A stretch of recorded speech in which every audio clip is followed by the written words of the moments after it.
Oh, hi everybody. Shit. This is SummerSlam. How you doing, I'm sorry. I just smoked like half a blunt outside. Obviously not on base, but off base clearly. Of course. But yeah, so I'm like high as hell. But that was an excellent ending to that pay-per-view. That was a fun pay-per-view all around. It really was. Oh yeah. So much plot development all the way through. And if you watch WWE, that plot development is what we're here for, gentlemen. That is like, I know I saw a lot of complaining about the in-ring, and I was like, I get what you're saying. I understand that, especially as somebody that watches wrestling, particularly for the dance. But I thought for like what you want out of a WWE show, you got everything. You got all of the pretty much everything you can want from a WWE pay-per-view tonight. But fellas, what did you guys think of the show overall before we get into that main event? Yeah, I had a great time. I mean, if you watched the main event watch along that we had online, it's you already know mine and Tyler's thoughts. And shout out to Rubens, our good buddy, for joining us on that as well. The main event match itself, I thought, was awesome. Yeah. It was, I mean, like the match itself was good. The Bloodline rules didn't have the same punch though as it did at WrestleMania, and I don't think it was because it was Solo instead of Roman Reigns. I think it was just the backstory, the story itself really going into the match really necessitated bringing the heavy hitters out, whereas this time it didn't. But I mean, it was still a great match. Solo finally looked like he had the right to be in the main event in this match for sure. Mm-hmm. So I'm glad he finally started looking like he less like Boss Baby. Yes.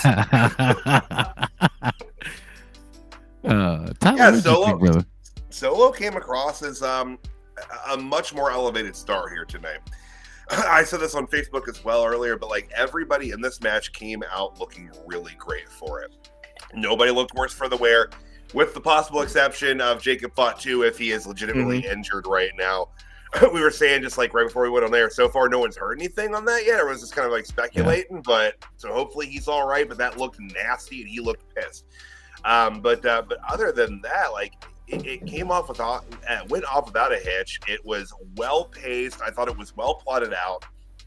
And God, Roman got one hell of a babyface pop coming out there tonight too. So it'll be interesting to see what the crowd does now when he and Cody stand across from one another when they have that inevitable first promo.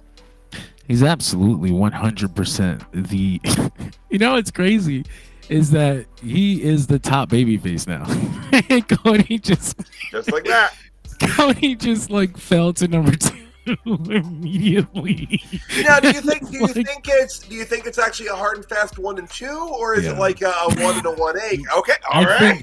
I think they're gonna book it like it's a 1A and 1B, and they in the company feel like it's both top guys. But I think you've had this feeling over the last few months after WrestleMania where people are like, you know, we need Roman back. It's like they thought that he was going to make the show go back to the way it was before WrestleMania. I mean, generally, if you've been watching for years and you've seen the highs and lows, you know that after WrestleMania, it usually does get like this. Yeah. But people have conflated that with Roman Reigns. So now that he's returned, they're going to be like, this is the guy. Like, he's going to fix it.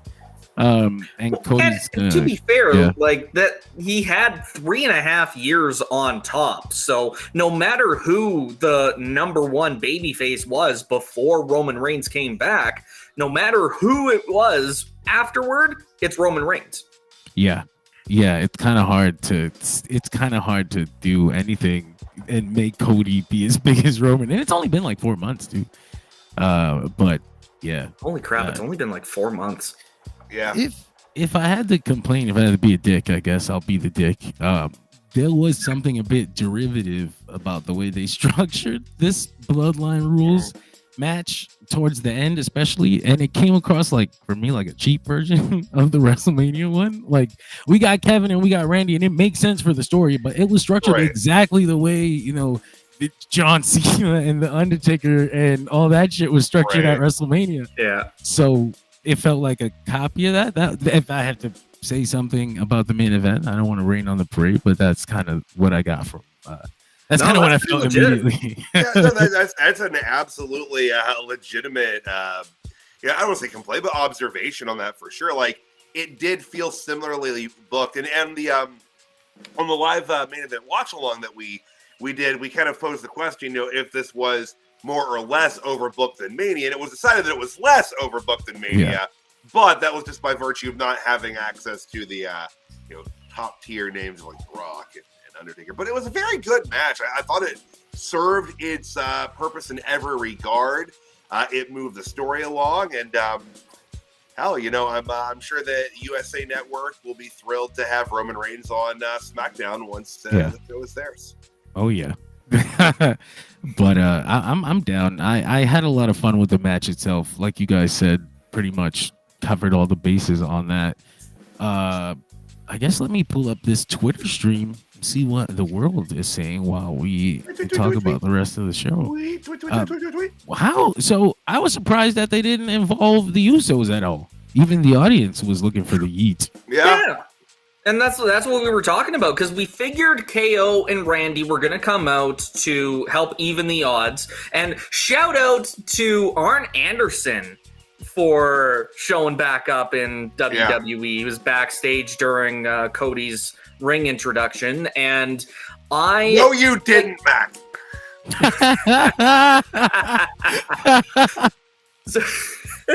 But yeah, like we talked about whether Jay or Jimmy would come out as like the third person, and I'm not disappointed that we got Roman instead, but it definitely felt like they were going to reintroduce the Usos before Roman. It even would have, I guess maybe, Triple H kind of likes to stretch things out. I've noticed over the past few years, he really likes to stretch things out. And certain plot points that could have took place on the same show take place like 3 or 4 weeks apart. So they could have had the Usos come out first and then Roman later, and you would have already had the original bloodline together. And they didn't want that yet. They're drip feeding it. As they like to do. Which is great. Like the long-term booking aspect of this is going to be fantastic.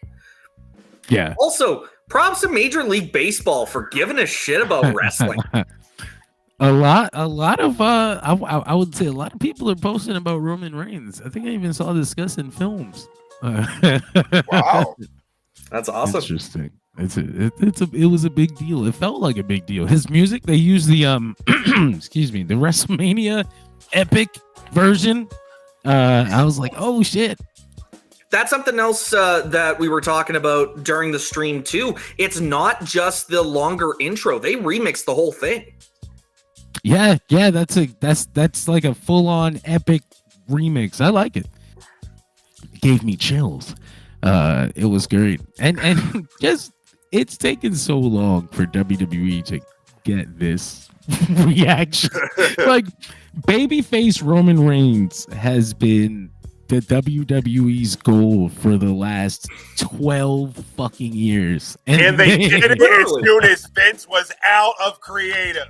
That's gonna be pushing him the fuck off somewhere right now. All it took was damn it, they finally made him and then he just explodes into like and giving it to fucking Paul Heyman, who they hated for so long, and he saved them.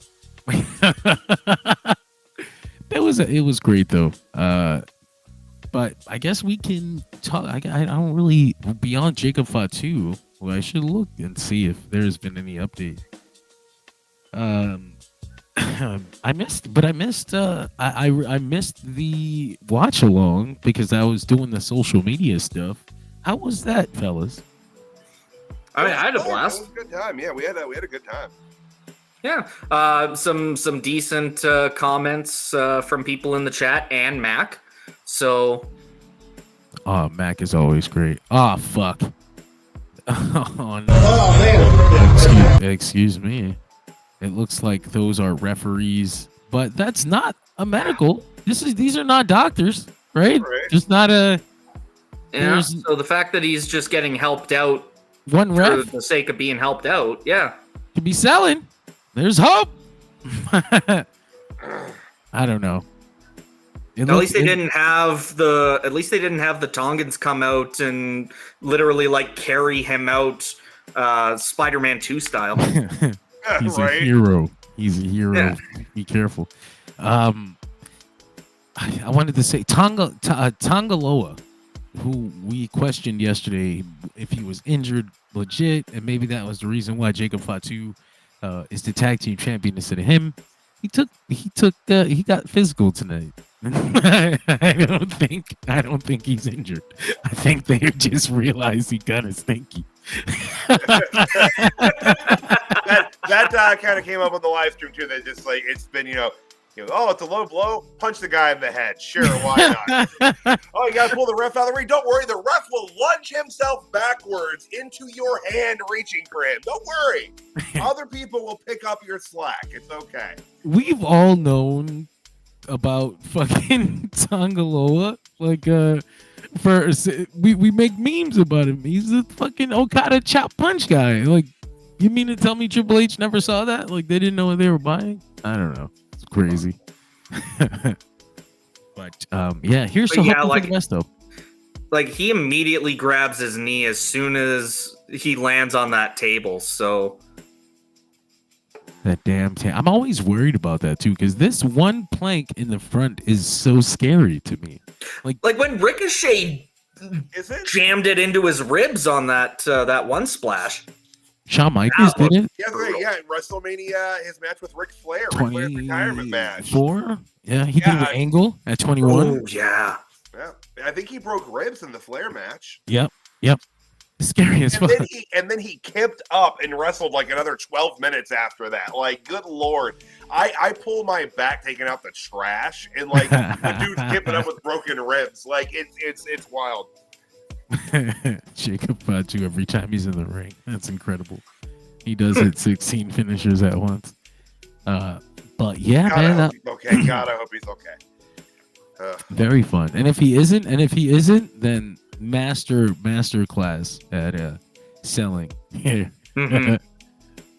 But shit, we can go around to the beginning of the show now. Before we do though, yeah, I just had the realization, because we were kind of talking about this Bloodline Civil War thing that they've been building to, and that's the most likely men's war game match is going to be the Bloodlines. If Jacob Fatu is injured, what do you think that does to this story? That was the first thing I thought about. I was like, oh, that Bloodline is screwed. Yeah. I don't know. What do you do? You're going to have to see what The Rock is doing. Well, hey, I mean, they still could do 4-on-4 if they align Hikuleo with the new Bloodline. So they might just have to go, instead of 5-on-5, do 4-on-4. Hikuleo isn't as bad as Tongaloa, but he's not exactly it's not going to change the game. Not the way Jacob Fatu did. Right. For sure. No, somebody's going to bring in Zilla. Zilla, people have to understand, Zilla is not ready. Zilla, if they signed him at all, then we have to put him in NXT, like, for real. He's still like a baby wrestler, like, like he's very young. Like the handful under his belt kind of thing? Yeah. He's doing GCW appearances now, but that's based off his name, and that's to gain, experience. I don't even think, if I looked up his cage match, I promise you he doesn't have more than one page. It's very young. They're not bringing him in yet, but Donnie Patty said he really enjoyed SummerSlam, even though he's more of an AEW guy. He doesn't have time to watch Raw and SmackDown. Punk versus Drew delivered. Not the best match, but still good. If I wasn't in charge of Dershi radio things, I would still watch just the pay-per-views, because I think it's easier to do, and it feels better, and it helps me enjoy WWE more. I think you're lucky You don't have time. You can watch the clips on YouTube, and it comes. It's a lot better. I feel like you don't have to sit through the fluff. You don't have to sit through the things that annoy you. You're just like, what am I interested in? These are the things that happened with the matches I'm interested in, and you move on with your life. It's a much more healthy way to enjoy wrestling. Trust me.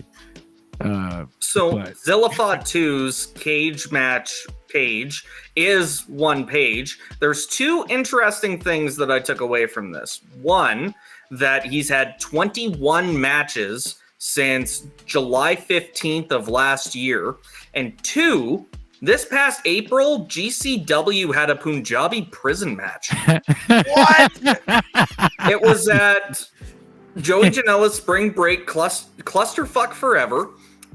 You had Violence is Forever beating Juicy Finau and Zilla Fatu, the Bollywood Boys, and Los, I don't know how to pronounce that, Macizos?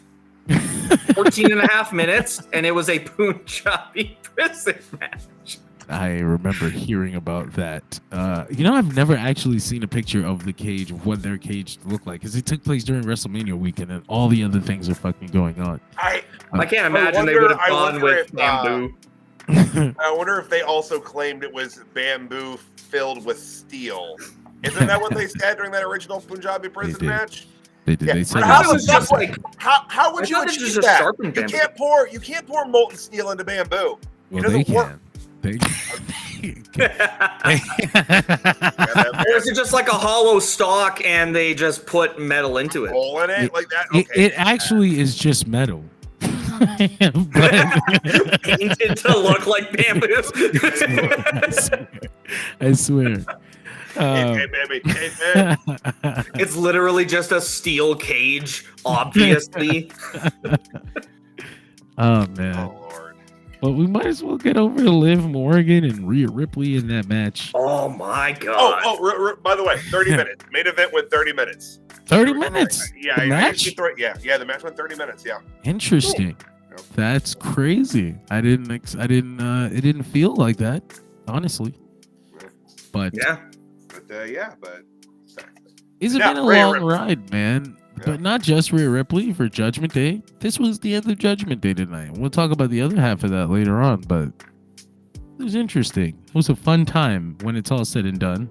I remember they started grating on people's nerves when they were main eventing Raw in tag team matches against Kevin Owens and Sami Zayn every single fucking week. But it turned out okay, I think. In the end, it got Dominic over. I didn't think. I was like, man, what the fuck are they gonna do? Like, it was looking dire for a little bit, but this Judgment Day thing brought it back to life. I was looking through my Facebook memories, and it was 2 years ago this week that Rhea Ripley choked Dominic with her feet for the first time. Remember that meme? And everybody was like, why wasn't that me? I think that's kind of what spawned him joining the Judgment Day. Especially Tony Atlas. Like, he was definitely she's like, that was great. M. Night Shyamalan was like, I think I'm a WWE fan now. Max says, did anyone get taken out of that match for elevated liver enzymes like Kali did 5 minutes before the show? You remember that? Remember that era? Everything was elevated liver enzymes for like fucking a year. It was. Isn't that why Danielson had to go vegan? Wasn't it liver enzyme issues? If he actually had it, he's probably the only one who did, because that 2008 era, like much before he ever joined WWE, that was just very suspicious. Like, because they had already lost like 11 dudes at once, that like short, like just a year before that in the steroid scandal, so they were probably not wanting to say why these people are coming and taking off of TV. But Mike the King, the show was great tonight. For once, I can say WWE did everything right tonight. The titles that should have changed did, and the ones that shouldn't have, plus so many twists and surprises, turns. Literally, they nailed this main event. Kudos to Triple H and creative and writers. It was thoroughly entertaining. Now just keep the momentum for SmackDown and Raw in the future. Hey, like I said, watch the clips on YouTube and they'll feel like guys. I always say I'm very proud to be one of the people that sits through Raw every week, so y'all don't have to. Right? Like I, some weeks it's fine. Some weeks that 3 hours really, bops along. But man, those last few have been on the rougher edge. Do you think people watch like every single episode of Saturday Night Live, like normal people, not like some Saturday Night Live super fans, but like I skip the normal musical people? performances, but I watch the sketches. See, isn't it easier though to just watch the sketches? Yeah. I also watch on YouTube, where See? I can just literally watch the sketch and then move on to the next sketch, not have to worry about skipping through commercials. That's the only comparison I really have to wrestling sometimes, like Saturday Night Live, Mad TV, variety show, because they don't have any other variety shows now. Yeah. God, that's really it. Wow. Like, Right? I think you should leave. Like 20 years ago, yeah. Huh? Tim Robinson, I think you should leave on Netflix. Oh, I actually I didn't know Netflix had a variety show. Interesting. Well, it's not really variety. It's in the sense of SNL. It's just Tim Robinson doing sketches. Still though, sketch. You watched the Shane Gillis episode, Mac? Why would you put yourself through that? Even I skipped that one. Nick Thomas like brought up the same point I made earlier. It's a fantastic story-driven pay-per-view. You don't always have to have 5 stars to have a pay-per-view. I always say people should manage their expectations and your standards, and they should never be the same. Like people always want to judge everything at an equal level across the board, and it's like you're never going to be fucking satisfied like that. You really never are. But I thought this was, like I said, this was everything you'd want out of a WWE show. If you didn't like the match, if you didn't like it because of the matches, then I think that you're looking for the wrong things in a WWE show. That's all I'm saying. Yep. But just to talk about this opening match, we had this interesting new thing. I just had the fucking the referee video here. The ref cam. Yeah.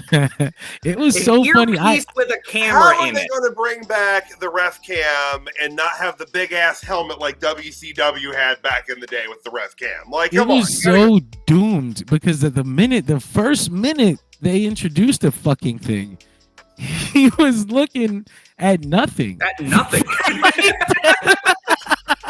They had to tell him, and he just turns very fast, like, "Oh yeah, ref cam." Like how fucking. And then later in the night, Seth Rollins is like tripping all over his wire. Why the fuck did they give Seth Rollins a ref cam?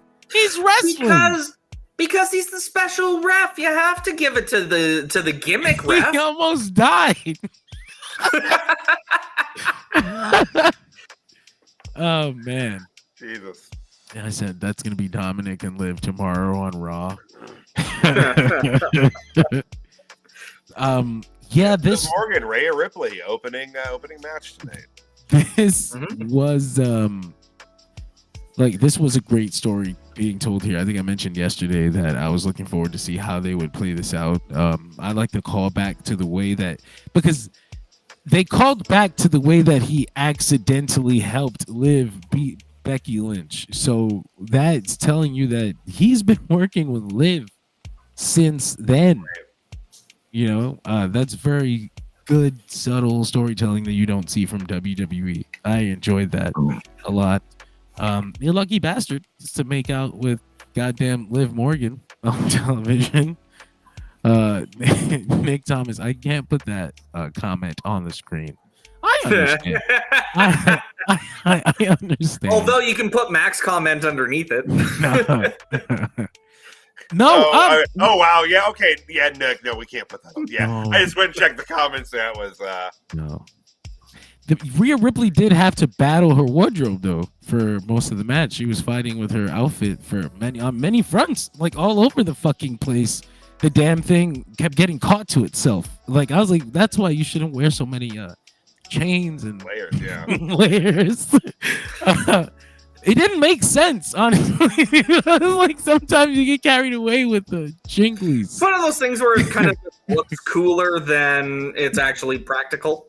Right. But it turned out okay. Nobody had like a real wardrobe malfunction. Right. Thankfully, it's good stuff. The match was what it was. The story came at the end. Dominic turned on Rhea Ripley, kissed Liv right in front of Rhea.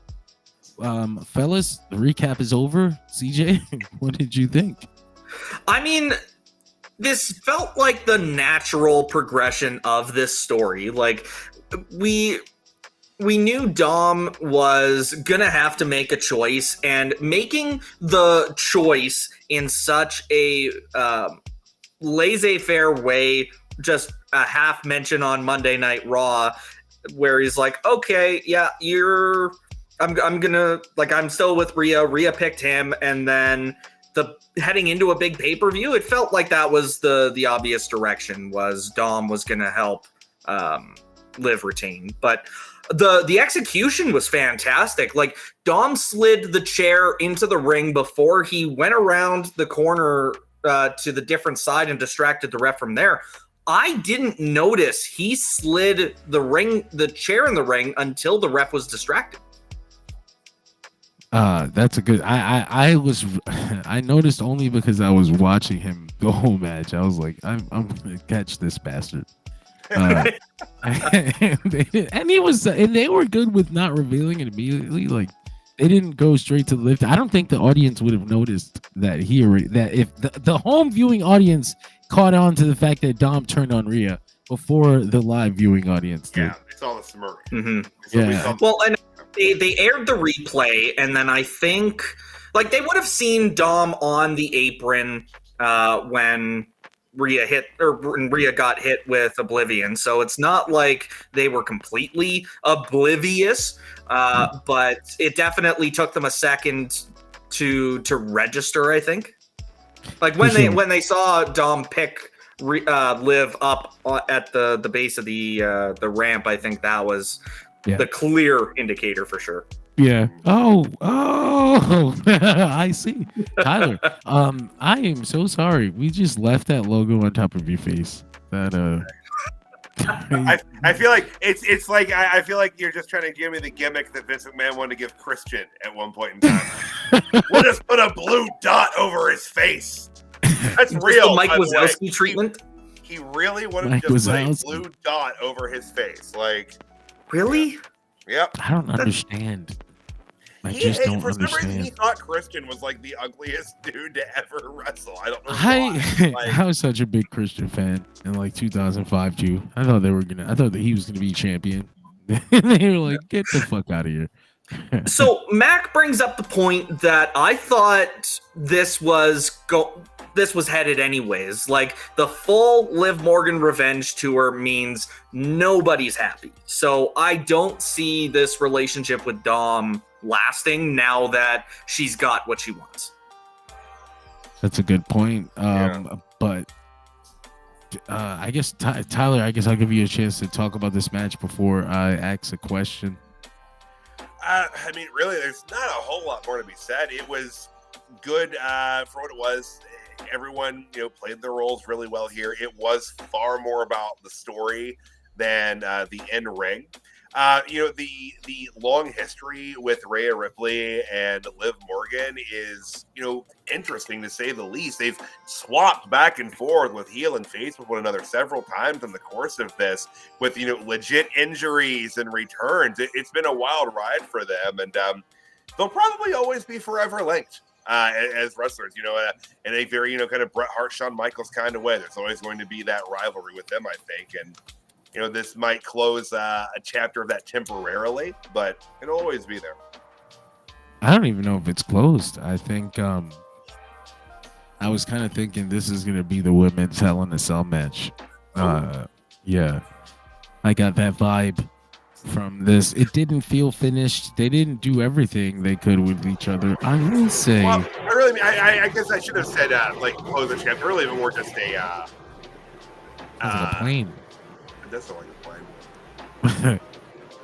I really think more like it's kind of like a pause in it. Like, it's not going to be next month that they do it. When is Hell in a Cell? When will Hell in a Cell be? Is that October? Do they We're do that assuming Bad calendar? Blood. Yeah. Okay. Yeah. So Hell in a Cell, the event is done, but you're imagining a Hell in the Cell blow-off match at Bad Blood. Yep. Exactly that. I mean, it makes sense having a Hell in a Cell match at Bad Blood just because of the history there. But they do need to quit saying that it's the returning pay-per-view Bad Blood, because it's not. The original Bad Blood was 2Ds, And they're not doing that with this, so it's technically a different pay-per-view name entirely. Just saying. Well, this would be the 2003 and 4 version of Bad Blood. Oh, did they change it for that? It wasn't double Yeah. D's on that? Yeah. Oh. It was double D's for the original Bad Blood with Shawn Michaels and Undertaker. Yeah. But the 2003 and 4. Well, hey, this was still an Attitude Era pay-per-view, so I'm sure there were plenty of double Ds on the event itself. That's true. Poorly We were getting there. It was still a little early. We were getting there. It probably would have if Sunny was around. I'm not sure if she was at this time. But I was wondering if this outfit keeps coming up. I'm trying to find pictures of SummerSlam, but people really like Liv Morgan's outfit yesterday. It was reminiscent of the cat. Speaking of Attitude Era, that's thing. right. The cat, It's the something king's, Cat would wear. the king's Yeah. wife, right? Yeah. He left that company when they fired her. That he did. He left the fucking company I was for. ready to be back. I thought I was stronger than this, but Is that me? obviously I'm not. That's not I me. want to go. There's an audio playing of a woman saying she thought she was ready to be back, and I feel bad for her.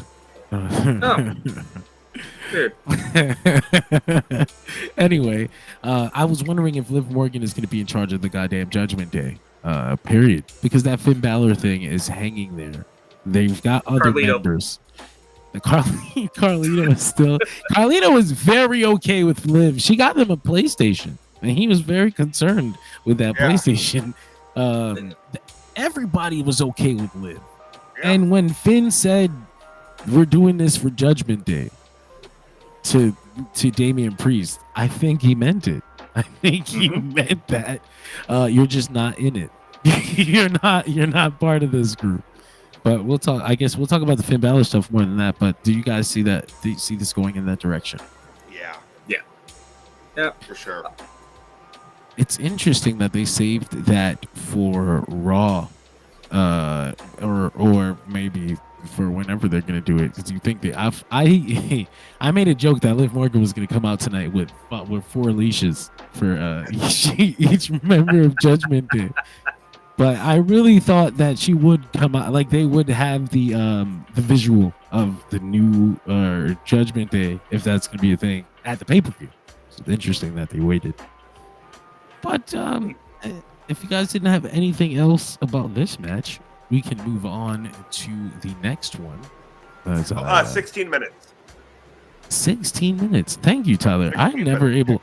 I apologize too. I'm never able to get the times for if people. Well, I will say these are slightly rounded. I do kind of, sometimes there's a few seconds give or take. When we're doing this on the fly, it's a little hard for me to time it out sometimes. But roughly 16 minutes. But yeah. I meant to let you host this, but like I said, I just smoked before we went on the air, and I was like. I just started talking.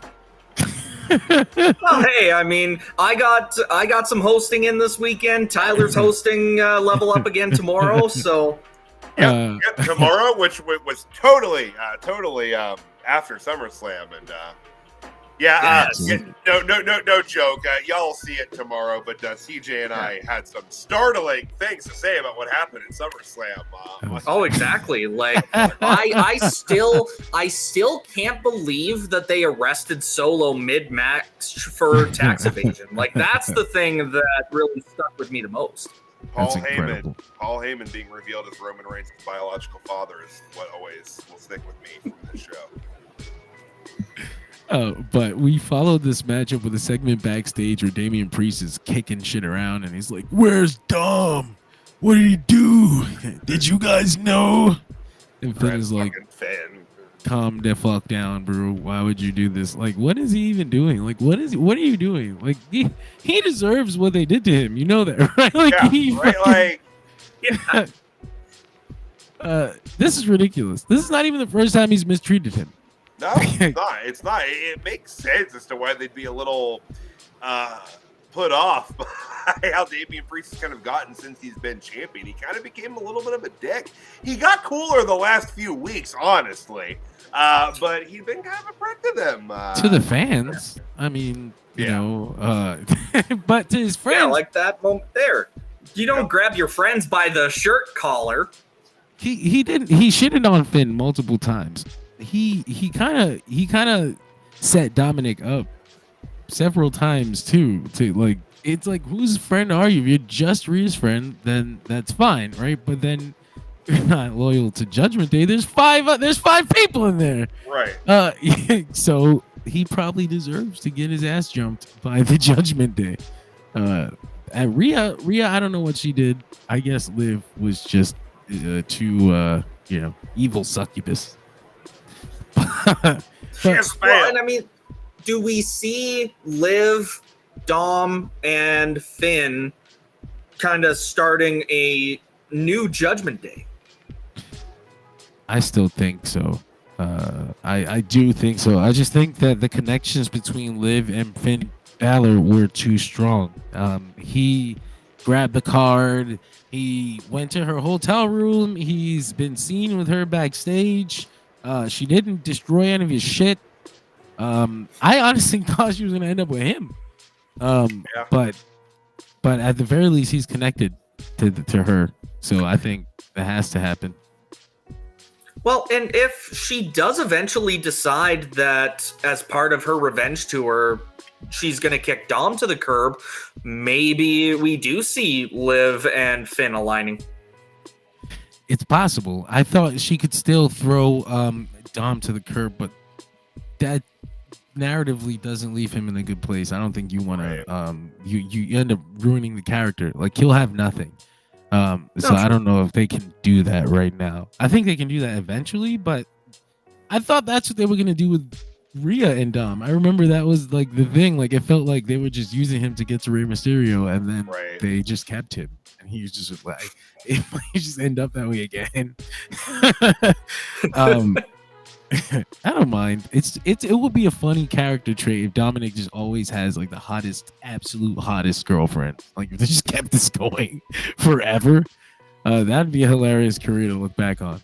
Let's see if they have the foresight. But move on. It'd be like Seinfeld. It's like Jerry and George were just always pulling like the hottest of hottest women. It's like, how are you two doing this? This should not be possible. But we followed that up with Sami Zayn versus Bron Breakker. Bron Breakker winning that in a pretty fast match. 6 minutes, just about 6 minutes on that. Shortest match on the card tonight. Yeah, everything else, there was nothing else went under 12. But yeah, 6 minutes was the shortest tonight, which is kind of what it should be. Like, that's his style. It's fast, it's brash, it's run you the hell over, and that's his best performances. I got kind of pissy. Somebody called him Orange Goldberg in a comment, and that's not fair. That's not fair, right. Bron Breakker can actually work.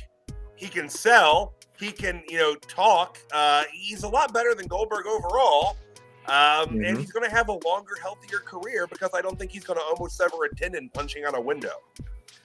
There's a lot of reasons why Bron Breakker is better than Goldberg, and it's not only because he has a better spear. It's because he's more well-rounded as a wrestler.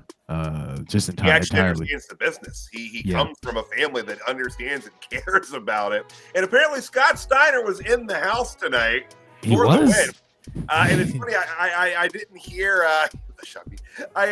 I didn't hear if Rick was in the house tonight. It seems that Braun gets way more associated with his uncle than his own father. Well, there's reasons for that.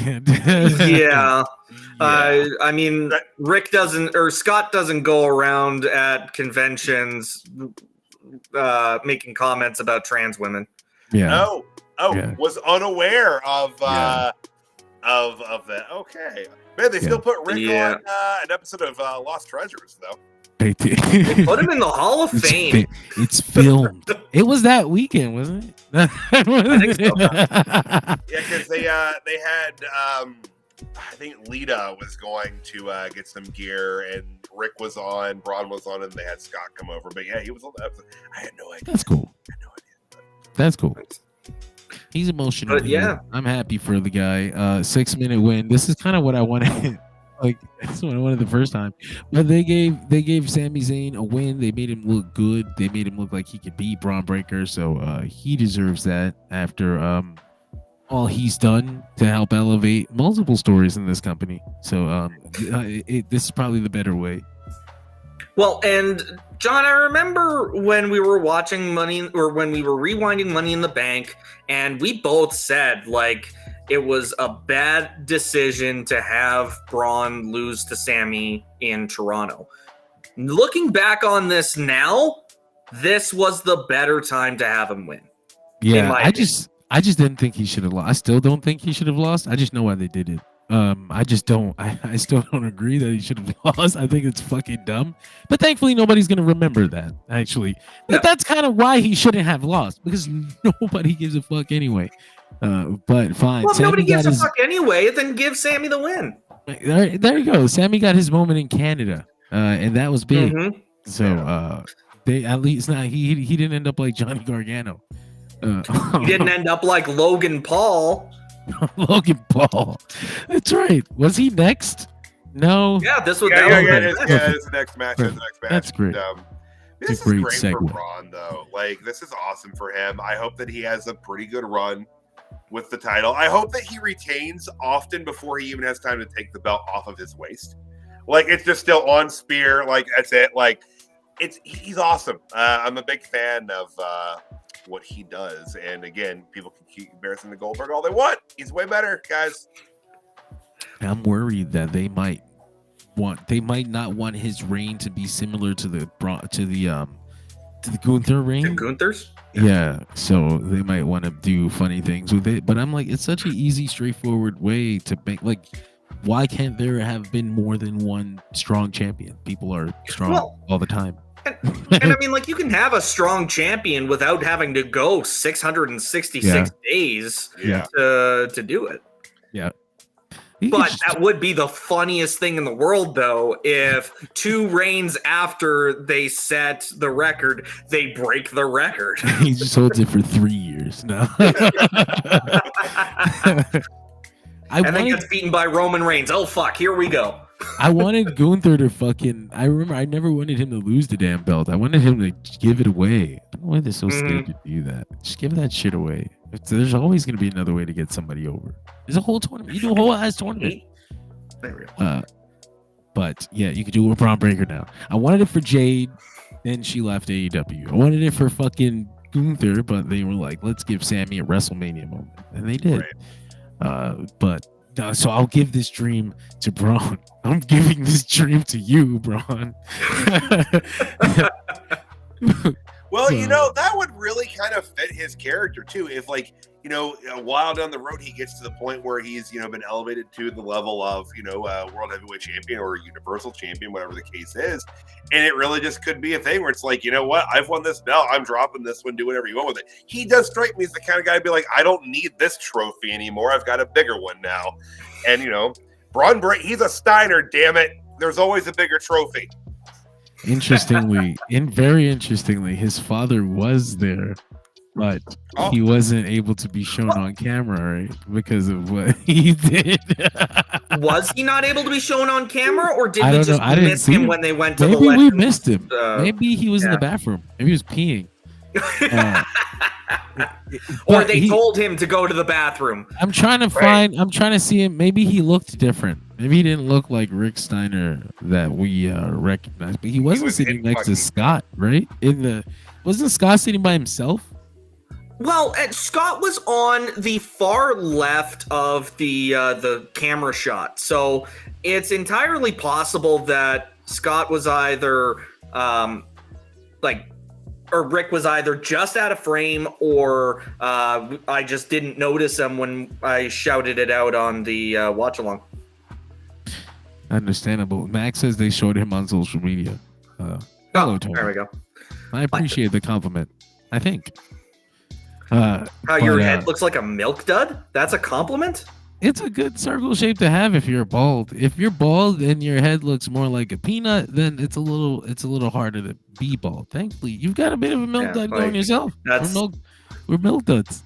The shape of my head is one of the reasons why I've always honestly. I feel like I would have a good shaped head under this. Max says Rick was sitting next to Scott in the Instagram video. that they have. So at least they acknowledge them. WWE doesn't actually strike me as the kind of company that cares. Unfortunately, as you can see by the lack of action with certain superstars say certain things. But yeah, no. Great. Did you guys have any other thoughts on this or Braun Breaker just as moving forward? I'm just excited that he's got the IC title now. I think he's going to have a good time with it. Yeah, I think he's definitely got a really good run ahead of him. I don't see Triple H dicking him over. They like him. I like him. I remember that report that they were going to do something entirely different with him, and then they were like, "Yeah, shit."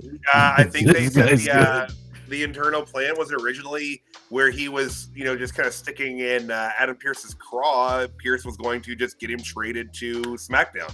It's gonna be, you're too much trouble for me, so I'll send you back there. But no, like he clicked there, and they're like, nope, we're gonna do this. So it's awesome. Like I love that for him because that's like they were so impressed with what he was doing. They altered plans, kept him on, the depends on how you look at it, a show, and put the IC title on him. It's good. It's good. I mean, hell, I'm trying to think did Scott ever hold the IC title, or was he a world heavyweight champion? He was world heavyweight in the WWF. Were they tag champions? Because I feel like that's all they did. I don't remember. Like a lot of his singles run was WCW, and then the late 2000s, the early 2000s singles run was bad, real bad. The bad Triple H title match, the bad Christian stuff, the bad Test stuff. Then they gave up on him. I don't think they ever gave him a belt during that era. Because how long were the Steiner brothers together in WWF for? So the Steiners defeated Money Incorporated for the WWF Tag Team Championship in Columbus, Ohio. Oh, shit. Well, there's your connection. The Steiner reminder.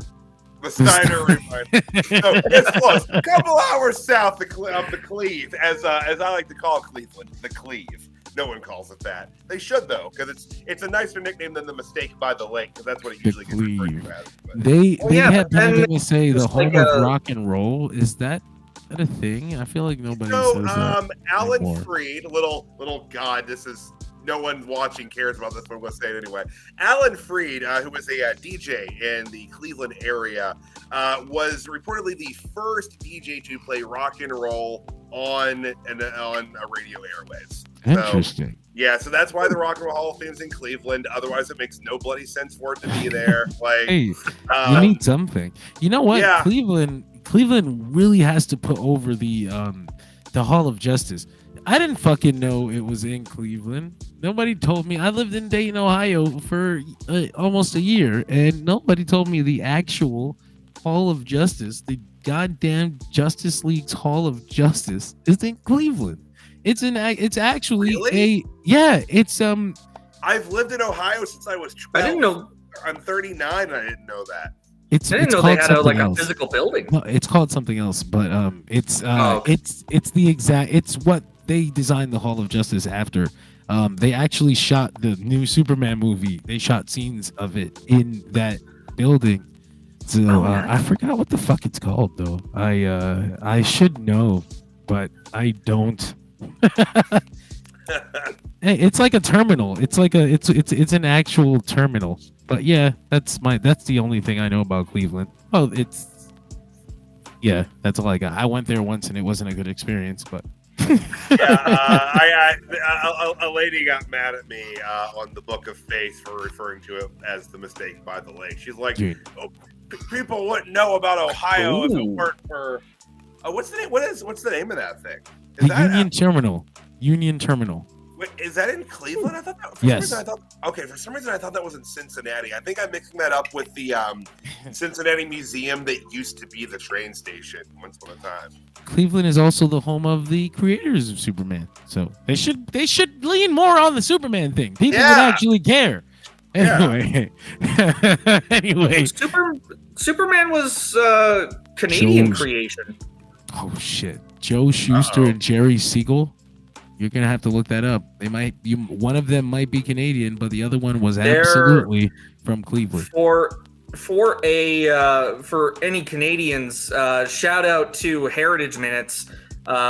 They were just like little ad spots on Canadian television where they're just little skits about Canadian history, and that was one of them. Was Jerry Siegel is Canadian. Cleveland, Ohio, from a Jewish family. So let me see if Joe Schuster is possibly from Canada, because they were from Toronto, Ontario. There we go. Wow, look at that. More people should tout that they were home to the creators of modern mythology. but okay. No, Cleveland would rather base its economy on LeBron James as opposed to, I don't know. It is what it is. But we followed that up with the United States Championship match between LA Knight and Logan Paul. Shit. That wasn't bad. Fellas, I'll let you take the lead on this as I try to get something up on the X stream and quiet this mic so somebody can scream behind me. There you go. Tyler, if you want to start this one off. Yeah, sure. Great bout here between Paul and LA Knight. It was LA Knight's night, as it really kind of needed to be for multiple reasons. But like, it was a long time coming, him getting this. He's been on fire for a while, and it was good to see him finally get that main roster singles title. And it went just about 12 minutes. The crowd was ready for it. He got a fun entrance coming in from the back with the Prime SUV limo thing still that he had. I mean, it's GTA. Like, he stole it. Like, that is a crime. But nonetheless, it's okay. He vandalized it. I laughed at that because he puts the pipe through the glass, and obviously it's safe glass, but he did it wrong, so the whole thing ended up looking like paper. And I imagined CM Punk just nodding in approval, like, yeah, that's what I want to see. But good stuff though. Yeah, like this match. Fake glass. Cry me a burning river. Yeah, like I enjoyed this match. I mean, Logan Paul is just so good in the ring. Like, it's unfair how just naturally he picks up on this stuff. This wasn't his best match, but at the same time, he had spread of misinformation. Yes, there's no misinformation here. Logan Paul is not the United States champion anymore. That was a nasty looking. Paul did seem a little distracted tonight. I will say that he seemed a little about half a step off of his normal game. I don't think he's wrestled a guy like LA Knight before. That might be bullshit because he fucking wrestled The Miz. But then we kind of saw how that went on that episode of SmackDown. But so maybe he struggles with wrestlers that have a more basic moveset because he wants to do flashy, He's not, he doesn't have the foundation. He wants to collide midair with Ricochet. Yeah, that's his wheelhouse. That's a worker right now. But he did almost die. Donnie Patty called it a superplex brainbuster, and I don't know if it was supposed to be that, but it certainly was. I think Logan just didn't get his, he didn't find his equilibrium, and he ended up kind of leaning forward, and LA Knight, being the professional that he is, kept him in a great position, and they both safely landed, and everybody lives as safely as you can land from 10 feet in the air.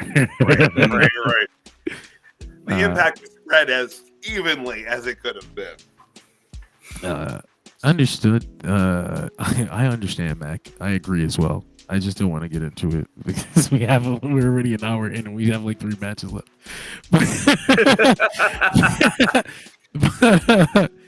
But CJ, Tyler, did you guys have any other thoughts about this match or Logan Paul or LA Knight?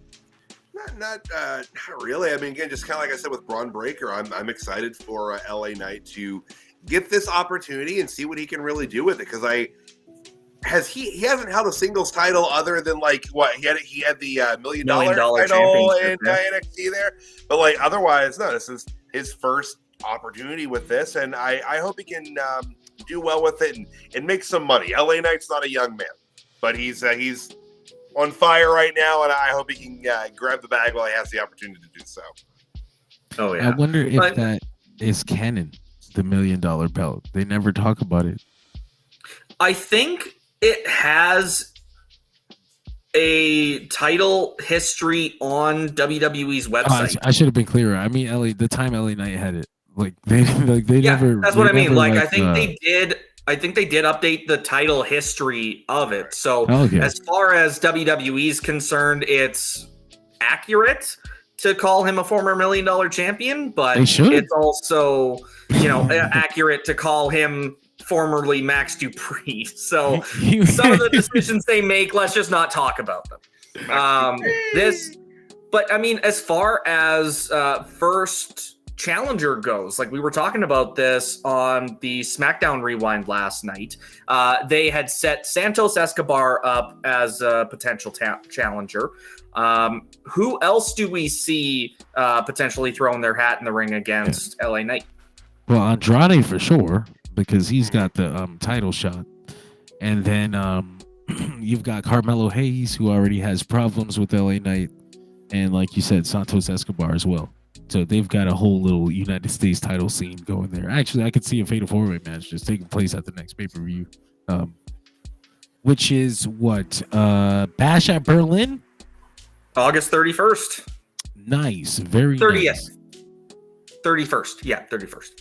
Is that the same weekend? Couldn't remember which one was the Saturday. It's not the same weekend as All Out, is it? Oh, and by the way, CJ, you are correct. No, WWE.com does recognize LA Knight as a former $1 million champion, as he is Cameron Grimes.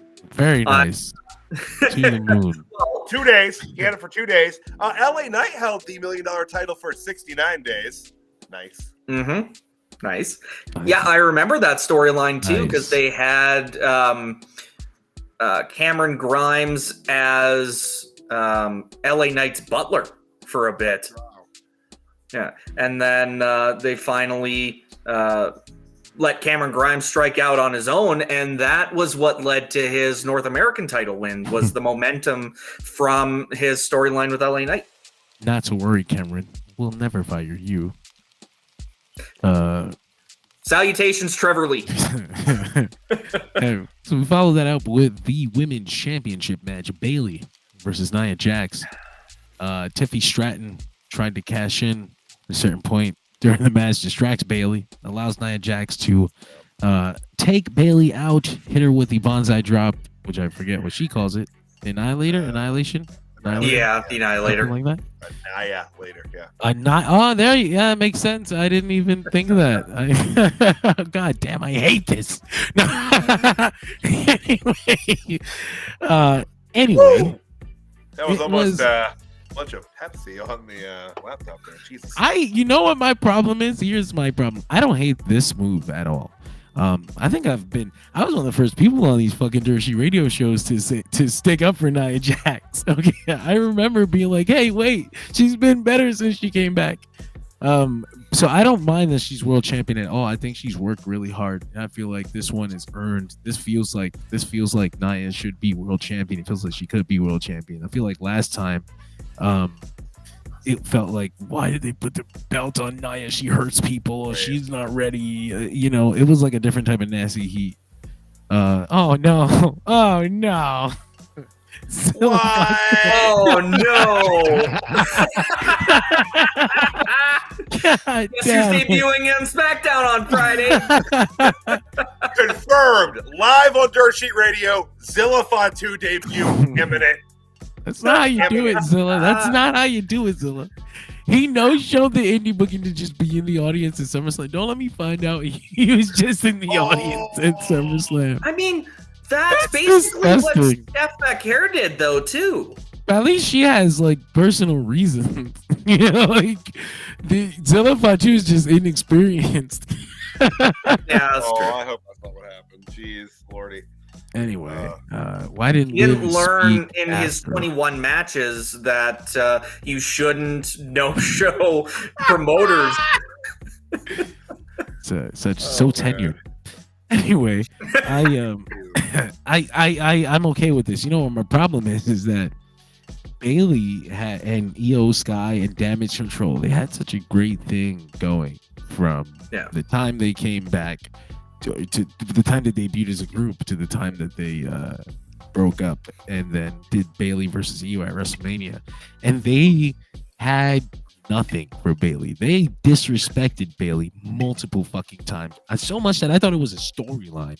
I was like, oh, this got to lead to something. Even leading into Mania, she wasn't on, the majority of the posters or the press release stuff. Like, she was in one of the feature title matches, and they barely advertised that she was involved in that leading into WrestleMania.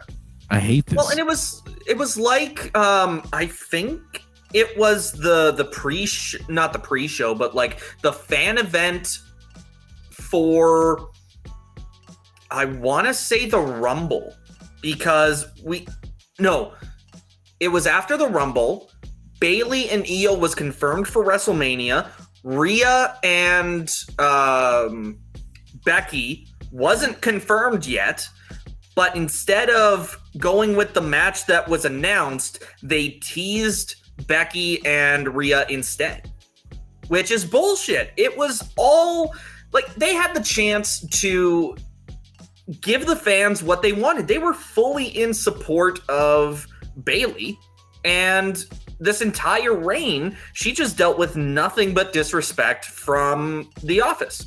Like, she was left off posters for events. She wasn't given the TV time that comparatively Io was getting as champion. Or Which is Liv weird on the other because, show. like, yeah. I mean, So, like, it's just it made sense going into the match that Nia Jax was going to win, but at the same time, I can't get over the Bayley disrespect. Yeah, it's bad, and it's not even like a fan. It's not even like a fan thing. You know, sometimes you feel like fans, you maybe get caught up in the story, and you're like, "Why are they treating him this way?" Like, but it's just like it'll be okay in the end. Like, it ended. It never got okay. It never became okay. It's over now. 118 days as champion. Jesus. I cannot tell you a single significant storyline that took place after that. Oh. Nothing. She did the thing with Piper Niven that got built with like a week or two of storytelling, and it was like not even heavy storytelling. It was fucking light. That was the closest we got to having a story with Bayley as champion. So what do we do? What do we do with Bayley now? Does she disappear for a little bit and then come back, or she should leave? She should go. Get out of there. She is like, that's not the worst idea. Mercedes Monet right now. They got big contracts over there, Bayley. No, I'm serious. I don't even like. Bayley is one of my favorite female wrestlers, man. I love her as much as I love Mercedes. I was in Brooklyn when they had that match. I was in the building. I'll never forget that. I felt like at WrestleMania, her and Io, they had a nice long match, and it was like Japanese inspired, and it felt like we finally got something. Even though she wasn't on the poster, when she wins this belt, everything's gonna be okay. And it never was. And then I'm gonna get on my soapbox about this shit. Just like, I'm not gonna let this go. I'll have something to say about it. Even the side stories that they could have told, they didn't offer any resolution. Naomi! I still thought, like Naomi, I thought they were still going to go ahead with the Bianca Belair heel turn, and they never did anything with that either. And now she's languishing in a tag team with Jade Cargill that's not going anywhere. So what are they doing with the women's roster on SmackDown in general, other than giving the title to Nia Jax? What's sad is that Nia Jax and Tiffany Stratton they've got a built-in thing that's already more meaty than anything Bayley had as champion. It's gonna come across better, and Nia's most likely gonna be seen as a better champion. But it's not even fair. They didn't give Bayley shit. So anyway, I don't know how long she has, but I'm like this. In any other time in wrestling history, they would say it's time to leave territory. Like, Right. you've done it all, and clearly they don't have any real plans for you. So I'm worried about what's going to happen with Bayley after this, honestly. No. But we followed this match up with CM Punk versus Drew McIntyre. Did I miss any segments? It wasn't very segment heavy tonight, was it? You missed the Manscaped ad Oh, where God. they zoomed in on Otis shaving his chest for some reason. It wasn't even his Why? chest. That was a choice. It was His his belly. stomach. It was Yeah, like it was his belly, but they implied he was going to shave his dick, which is, they did. That's And so fucking weird. Maxine was very, very interested. She really wanted to see Otis shave. So she did called him- Tozawa. He called him Otis again tonight during that show. Otis, you're right. Ooh, Otis. Yeah. Like, Maxine, you people are freaks. And where? What? You know, I get that it's a Tozawa thing, but this is when someone should have shouted, "That's nasty." That's where this should have taken place. Tozawa is so horrified but impressed. Or we could have worked Ron Simmons into this. This could have been a damn segment at the end of it.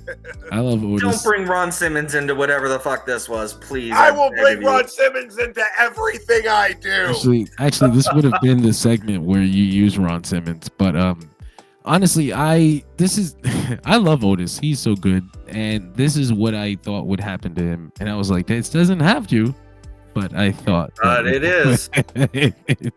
It's what he's doing now. Not on the card. A mascot laughing for Manscaped ads, and it didn't have to be that way, but it is, and maybe it will be okay. At least he's not. At least they see some worth in him. If his contract was coming up tomorrow, they would re-sign him. So he's okay.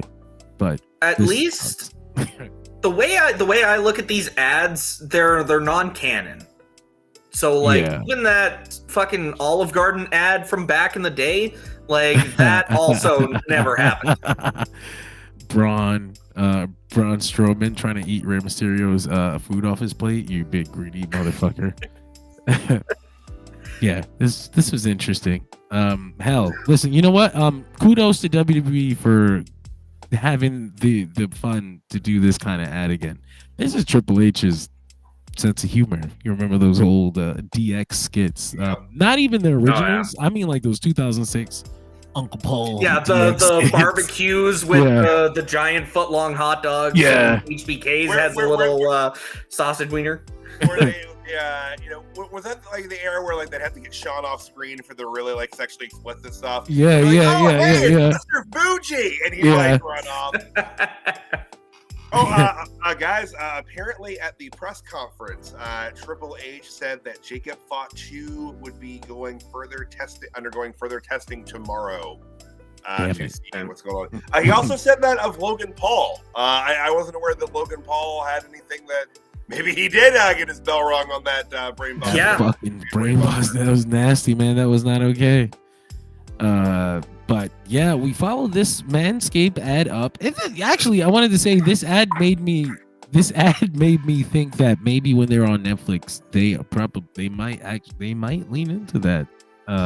Well, yeah, because if Netflix doesn't advertise, then, or at the very least, limited ads unless you pay the ad tier. But if they bake ads into the show, there's nothing Netflix. Well, there might be something Netflix can do depending on what's in their agreement. Like, are they going to allow WWE to advertise on a platform that Netflix doesn't advertise for a certain tier of their subscribers?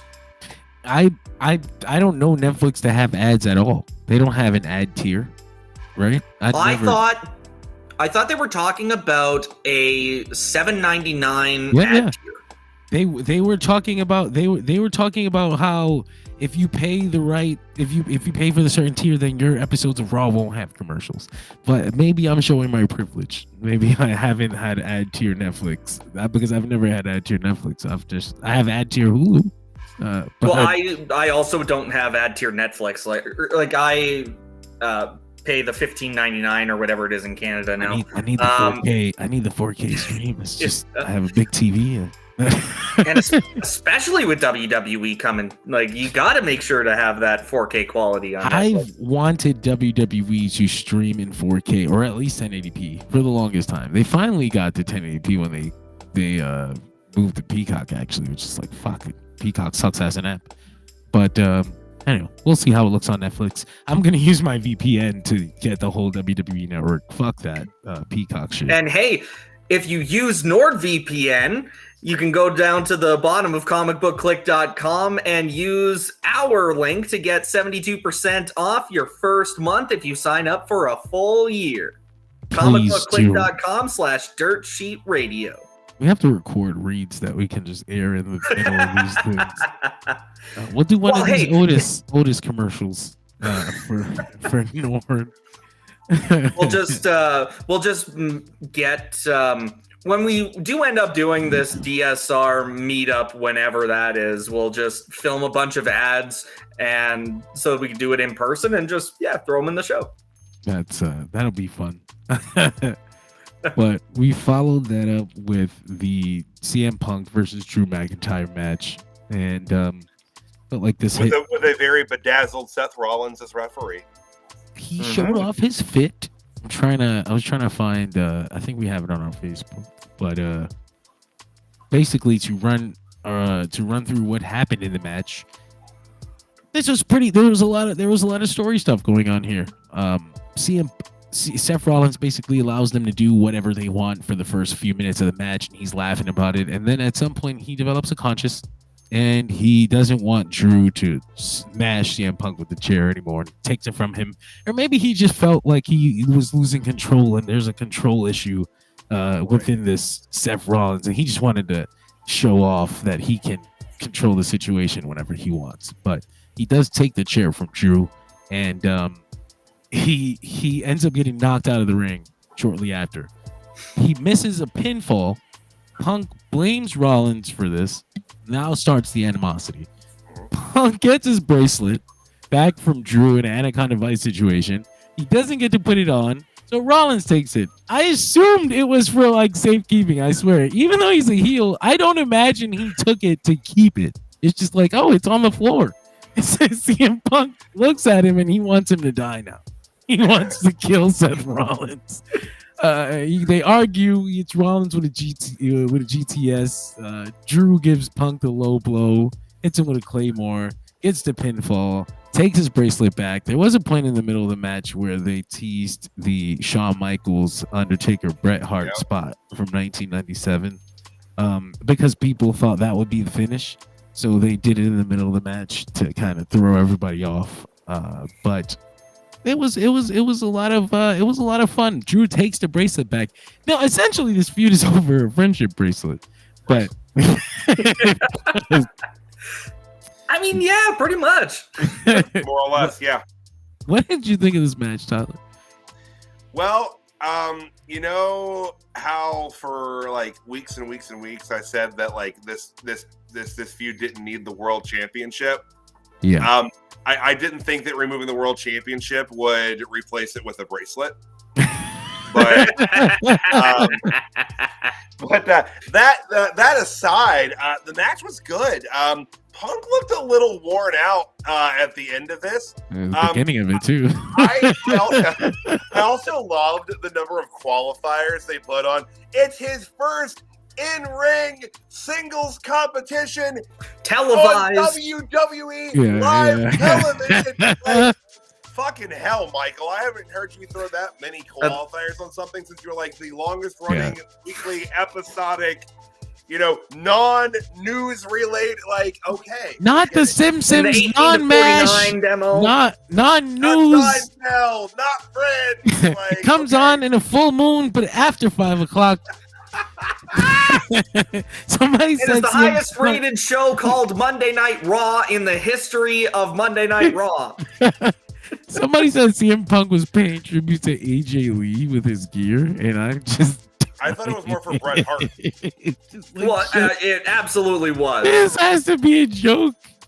But yeah. Anyway, I thought that was my big takeaway. He was tired. That man was tired. But I mean, they went 17 minutes, so I mean that's Punk's not a young man. Oh yeah, this was the other thing. Stephanie McMahon was in the crowd Stephanie? tonight. She Yes, hugged it is. Punk. Yes, they did. It's very PCM Punk is very he's made amends with everybody that hated him, Wow. even Stephanie. But I mean, if Stephanie can forgive Paul Heyman, she can forgive CM Punk. That's like a baby thing compared to Paul Heyman. She slapped Paul Heyman. If Jesse Yes, she Ventura slapped can come CM back Punk. to the company, I mean, if she'd been Jim Cornette, she'd have been fired for that. Right? Get away with it. Like, Anyway, CJ, what did you think of this match? it was a great match. I mean, I was talking to Ruben before we started the watch along, and we both said, like, this was the match both of us were looking forward to the most on this card. He was, like, Punk obviously had a whole lot working against him in this match, but he still came out of this looking like he fit back in with the WWE crowd. So I anticipate the next match is actually going to be Punk versus Rollins in a one-on-one instead of going back to Drew right away, because then you can set up the triple threat for either Survivor Series or Bad Blood or just somewhere down the road. But I think that's going to be the next match.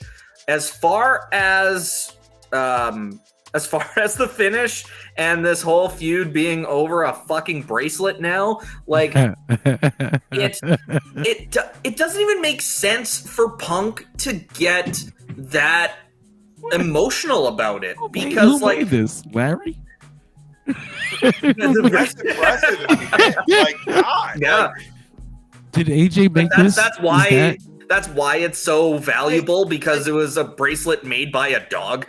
I can understand that though. If that's what I said, maybe my dog doesn't love me. Actually, Here's the thing. It's like if Drew had kidnapped Larry himself. that would be fucking great television. Why haven't we done Oh my this? God! Just Fucking Drew Larry like on a running pole, away man. with it. Oh my Gotta God! cook him. He's gotta cook him. He's gotta. No, we can't go down that route again. He's gotta cook him. Alvin Pace, Al. Does it have too much pepper? I'm gonna jump on a dead man's coffin and drag like goddamn. Big Boss Man is one of the most vile heels in the history of professional wrestling. And a great big man wrestler. People Yep, never give him. Big Bubba Rogers, y'all. Yes, he was. Big Bubba Rogers. But yeah, this match was. I feel like Donnie Patty mentioned earlier, he got everything he wanted out of it, and that's pretty much what you can get. That's pretty much what I can take away from this as well. Beyond CM Punk being tired in the beginning, that's kind of just me laughing at him. I knew he would be, but it hit all the marks. Like you said, they set up Rollins versus Punk for probably Bash at Berlin, because if you want to do Drew versus Punk in that big match situation at Bad Blood, then get that Rollins match out of the way first. But I know we even were just talking about it earlier in this stream. Like I completely forgot about Bash at Berlin. So yeah, I think that would actually be the better location for it. But this part here, after Punk gets back from the roll up, there's this miscommunication here. Mm-hmm. You know? yeah, And yeah, like, I forgot about that. Who do we chalk that up to? Like, is that just Punk and still shaking off some ring rust? Is it McIntyre for ducking too early? Actually, now that I'll look at it now, because I remember seeing it when it happened, but I wasn't really looking at the clip that I was playing. It was Punk. Yeah. It was Punk. Yeah. I saw it on time around, and it's like, yeah, no, that's definitely Punk should have reacted quicker. I did want to acknowledge John here saying SummerSlam was one of the best pay-per-views he's ever seen. Hey, listen, I understand exactly why you would feel that way. Like I said, it had all the WWE things you could want out of a WWE pay-per-view. All of it. It's all in there. If you're a WWE fan, this was a show that you're walking away from very, very pleased with. You should. This is exactly how these shows should go all the time. 7 matches is the fucking way. Why are we doing 5? Why are we doing 5? There was no extra hour added to this, right? just a regular size pay-per-view, or was it 4 hours, or was it 4 hours by itself, or something like that? I think it was just a regular. It went 7 to about 10:30ish, right? Yeah. Yeah, so there's no reason why, because they're doing like 5 for B pay-per-views and then 7 for Big 4. But I'm like, it should all be 7 anyway. It flowed better for me. I thought it flowed better. Good show. Good show. And then now we have the last match we're going to talk about tonight, the World Heavyweight Championship, Damian Priest versus Gunther. Oh my God. Man, if what I'm hearing is true, poor Walter. Surprised that they didn't have Jey Uso. Yeah, we brought that up earlier. I thought the Usos would be here tonight, but they're holding out. That'll happen on an episode of SmackDown. But yeah, man, this was probably my favorite match of the night because they just beat the shit. Walter just beat the shit out of Gunther. Walter just beat up Gunther. No, he fucked me up. Gunther beat the shit out. Gunther beat on Damian Priest. Priest got some good shots, and he actually chopped Gunther to the point where he made him bleed from his chest. Great visual for the match, but he bled quite a bit from that too. Like over the course of the match. It was still open during like the interview backstage, like during the press conference. It was like still open, like it wasn't actively bleeding. It looks nasty. It almost looks like a cut, like in two little, like it's gross. Mm-hmm. It's all bruised up, like it looks pretty nasty right now. You can see it in this picture too, over on the right side of his neck over here. That's about where it got chopped up. I thought it might have been like like he might have run the blade or something, but like, but no, it was straight up. No, because the Cody Rhodes match was next. There wasn't a blade.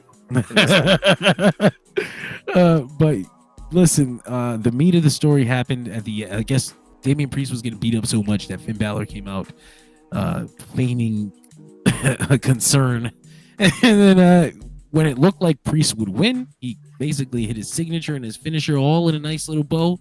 Finn Balor threw Gunther's legs up on the ropes. He turned on Damian Priest. He looked at him all nasty, and Priest didn't go down though. He had some fight left in him. Yep. But he took his eye off the ball. He was able to fight back up, and then he saw Balor in the corner, and he lunged for Balor instead of going for Gunther. Gunther took advantage. He powerbombed the shit out of him twice, choked his ass out, and new world champion.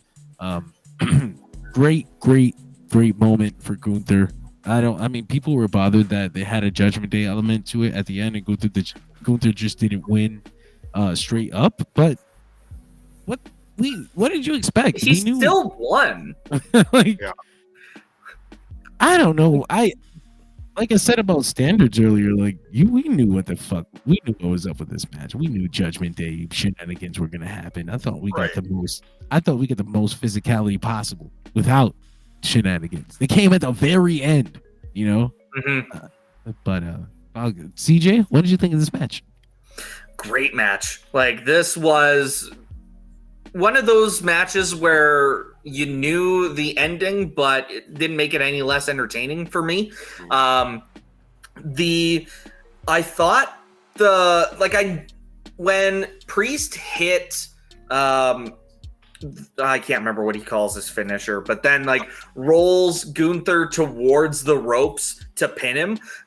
First of all, I was like, okay, well, obviously I thought Gunther was just going to get his foot on the rope, because by the time Priest rolls him over onto his shoulders to begin with, his foot is already halfway under the rope. He had to get over the rope.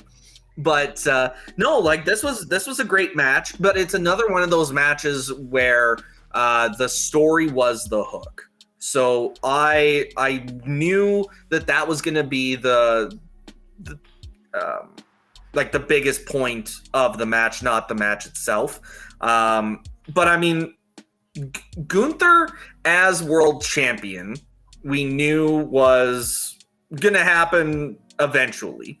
But we haven't seen Ludwig Kaiser since since they split with Vinci. So did he get injured? He did. Yeah. Ludwig. Oh, that's why. hurt, Okay. Yeah. And Vinci's just gone. That's so horrible. He is one phone call from talent relations away from showing up in Ring of Honor. They just fucking dropped him. Like they kicked him out of the group. They drafted him to SmackDown. Just never showed him off on TV. Guys, Tyler says he is 4-2 for his SummerSlam predictions. Hey, that's all right. Not bad. I was 5-1, and only because I had a choice for my main event. I was just like, let's solo Sikoa. Hey, there was a slight chance they could have gone that route tonight. It could have happened. It could have happened. He fucked me up. I lost money on you, Solo. You loser. The only one I got wrong was Punk and McIntyre. Nice. Not bad. Nia was my downfall. Nia Jax. If Bayley could have put Nia Jax away, I would have had a perfect run tonight. But I thought about doing DraftKings on wrestling, but I don't know how it works. I was like, it can't be that hard.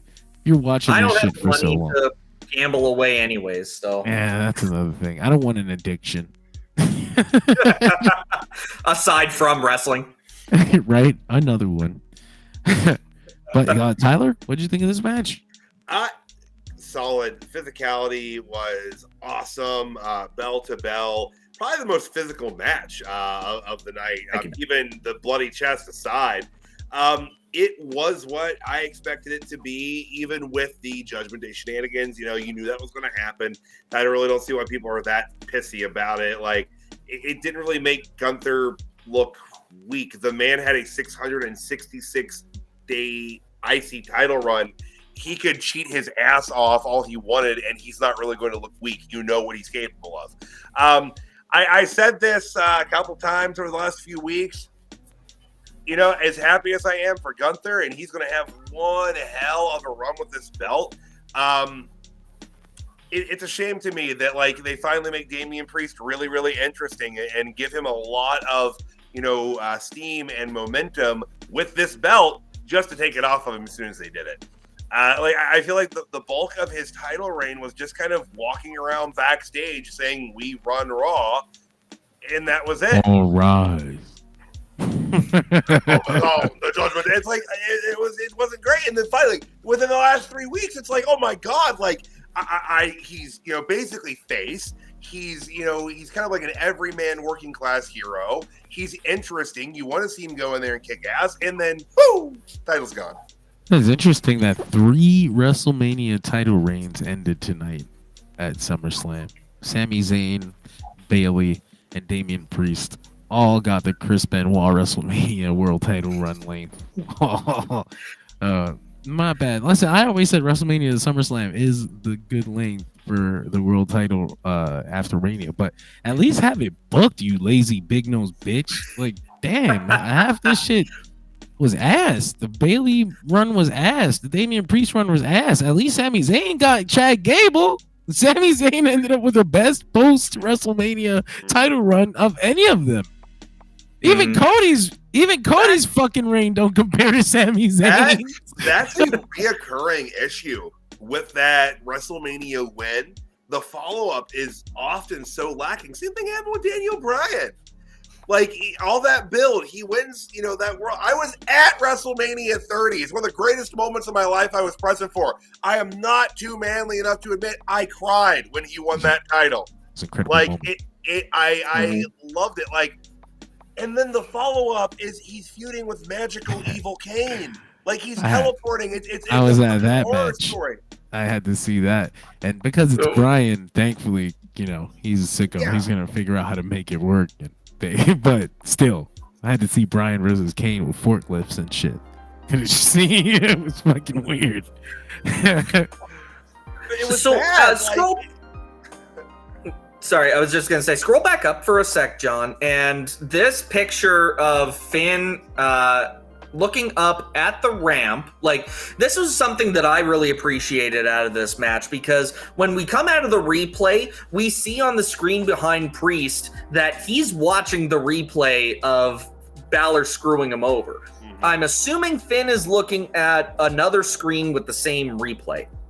This might be one of the rarest instances of replay being used and the wrestler acknowledging it. Yeah, typically they never do. Yeah. So it's like we finally realized, hey, we're on a television show. Let's actually watch the show we're on. He said, hold on a second. Yeah, they did. They showed it on TV too. They showed him. They kind of showed him looking at the screen like, "Hey, wait a minute." Which is nice because, like, so often when it comes to things like heels doing underhanded things or plotting against the face just has to be a dumbass. And again, like CJ said, like, not acknowledge that it's a television series that you have access to viewing, same as everybody else does. Like, they do that a lot where it's like the heels plot backstage in one segment and the babyface doesn't see it coming. So I loved that they went about this way. One, because like CJ said, it was a really cool shot. It looked great on television. But also, it makes Damian Priest seem really smart as a face, which he obviously is fully now. Yeah, I look forward to him trying to kill Finn Balor. So, moving forward, do Damian Priest and Rhea continue being associated? Because I feel like that was they really cared about each other. I mean, it's weird. I hope they don't make it a thing. I feel like they'll have an association, and then it's going to be like McDonough, Balor, and maybe even still Liv and Dom with them. But I feel this kind of feels almost like when DX was just Road Dogg and X-Pac. Yeah, that's right. And they feuded with Triple H and China over the name rights. For who got the merch money? The Judgment Day Express. They're going to be feuding over the clubhouse. It's crazy. This is crazy. Who gets custody of the clubhouse, the chicken nuggets, the fucking PlayStation? R-Truth. That was something that I mentioned on the watch along too. I was like, they'll finally let R-Truth into the Judgment Day just to reinflate their numbers. Oh, we did. Oh, that's not cool. That's not cool at all. I'm sorry. Oh man. But man, that was WWE SummerSlam in a nutshell. But a nutshell, that's an hour and 34 minutes. That was a 5-hour show. I mean, 8 hours if you watch the pre-show. So an hour and a half is I did have the pre-show on too in the background. That entire CJ and I basically finished recording Level Up Adventure right before 4:00 Eastern, and then there went the pre-show, and they showed a lot of video. I assume they showed a lot of the same stuff they showed at the kickoff show on Friday. I wouldn't know, but you know what I was thinking? The pre-show is the only way to watch those video packages now if you have Peacock with ads, because they play ads on top of the video packages. Those dusty motherfuckers. Not in Canada. Don't. That's lucky. I can't wait. Peacock Premium necessary. We just get the package because Sportsnet doesn't do the commercials for PLEs. Lucky. They do for Raw and SmackDown and NXT, but not for the pay-per-views. Lucky sons of Maple Leaf motherfuckers. Oh, just wait 5 months until it hits Netflix. You're fine. I am. It's only 5 more months, and I will be using Canadian Netflix. Boy. Why did you sound like Palpatine right there? This was his plan all along. He's been watching your career with great interest. Remember, though, there is a conversion rate for. Oh wait, no, because you can just change the VPN and still pay in American. Okay, because I remember I do it with Japan, and I watch all the Netflix anime. It's very fun. Oh, nice. It is. I remember. Fun. No. Canada is not America's hat. America is Canada's asshole. I have had this conversation with people before. Could have just been pants. That's the equal. No. We're too big to be an asshole. We're an actual ass. You're gonna say something like that on the week of the Great American Bash? So, Yes. so what, night 2? Come on, I'm representing him. That's our heel turn. I'm going full Brett Shawn. Like, people in Canada are popping right now, and everyone in America is just like, burn CJ's house. Like, Jesus, They, no one take that. I was gonna say, if America is an ass, then we can all agree it's Cleveland that's the asshole. if Michael Cole opened the show with coming live from America's asshole, I would have loved it. All-time pro wrestling moment if he had done that. Doesn't have the stones. Didn't Pat McAfee say shit on commentary He tonight? did. He did Yeah. when I think when Dominic turned on Rhea, or no, when Roman came back. When Roman came back, or something. It was one big moment that they allowed him to curse. Cole called Dominic a son of a bitch. Okay. Oh wow. Yeah, and I did catch a shit from McAfee, but yeah, I can't remember if that was It's first match or last. It's no Tony. It's no Tony. Speak, bitch, Shivani. Oh. But it's. Yeah, they got. Every so often, I go back and I watch that Speak Bitch clip, and just because, like, the reaction is immediate. Everyone's just Whoa! It reminds me of the prison Mike bit on The Office. Where he's like, do you not expect me to put you up against the wall? Whoa! It's like, God damn, this is live television, guys. Like, That's funny. But yeah, I had something to say, but it's gone now. It's over. Oh, I'm It's sorry. Long gone. No, it's not your fault. It's mine. My memory shot. But, that was WWE SummerSlam, and now we can talk about our jobbers of the night. I believe this SmackDown one. That's one that's right in front of me.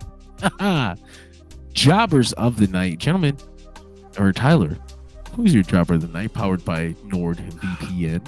So this was hard because I felt like pretty much everybody played their roles really well here tonight.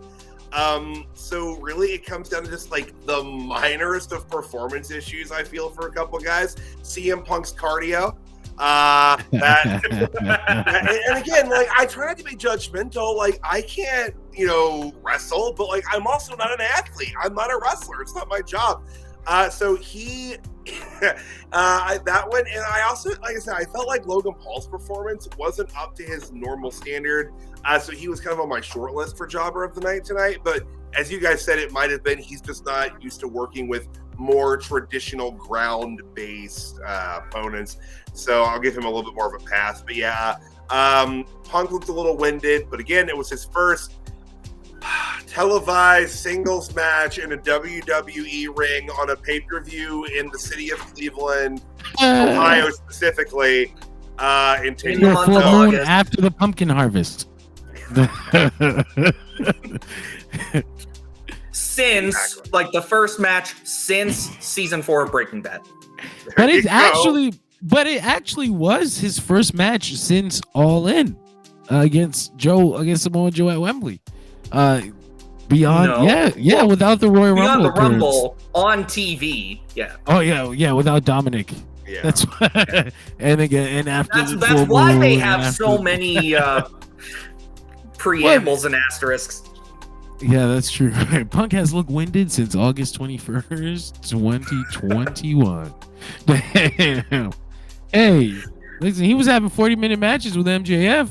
All right, that happened. But yeah, that won't be happening here. I'll go with cardio. I think that CM Punk is gone.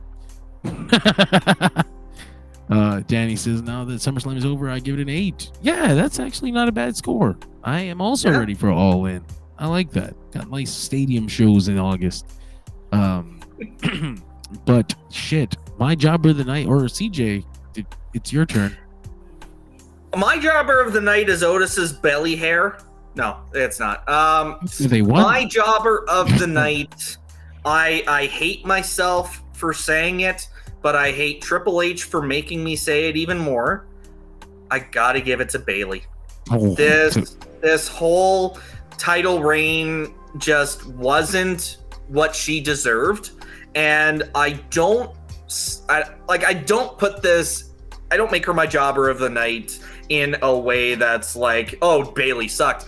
Bayley never got the title reign she deserved, and this is more a decision out of hoping for better things for her and a rail against the establishment and the management than it is against Bayley herself. So if it is a matter of she needs to go away for a while to build herself back up and come back stronger than ever, I normally would have said that she could probably push through and, you know, with the right booking, she might be able to, but no, I think this was the nail in the coffin. She needs to reinvent herself away from WWE for a bit and hopefully come back stronger. But tonight was not her night.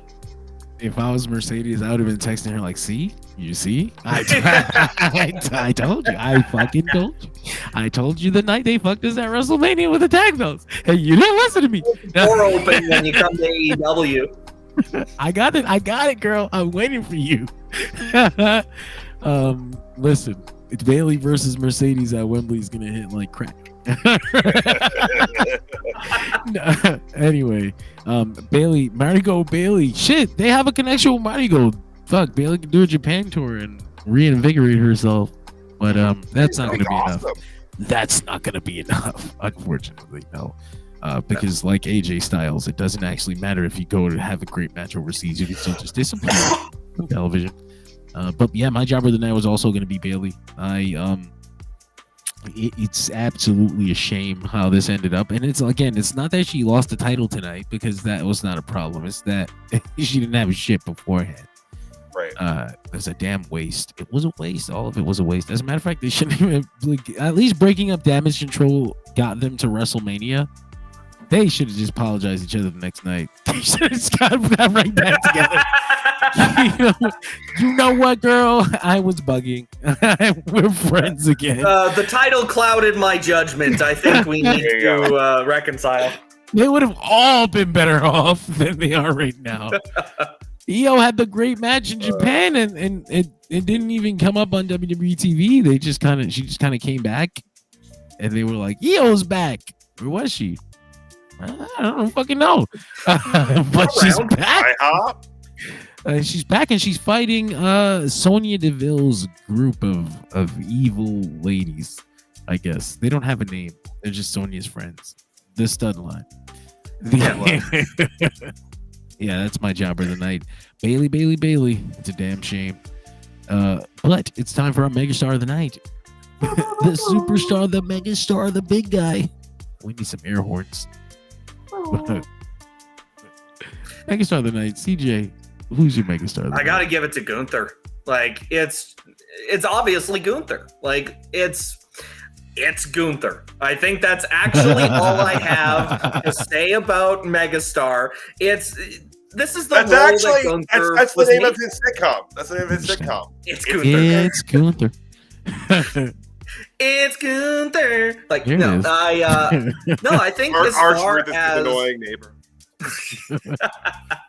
No, like this was the role he was made for, and I think he's gonna do it extremely well. So I'm just in for the ride to see how it goes. Agreed.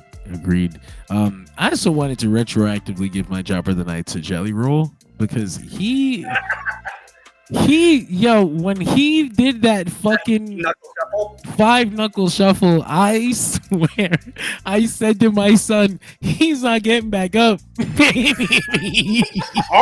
told him too. And he tried so hard, man.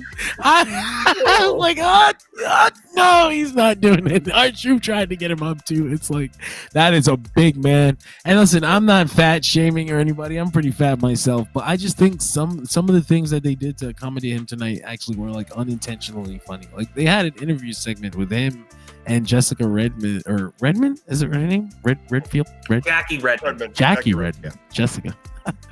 Anyway, Jackie Redmond, and they had two of the largest chairs I've ever seen in my fucking life. I didn't even know they had chairs this size. They were like couch size, but they had two of them, and it wouldn't have been noticeable if they didn't have Jackie Redmond sit on one.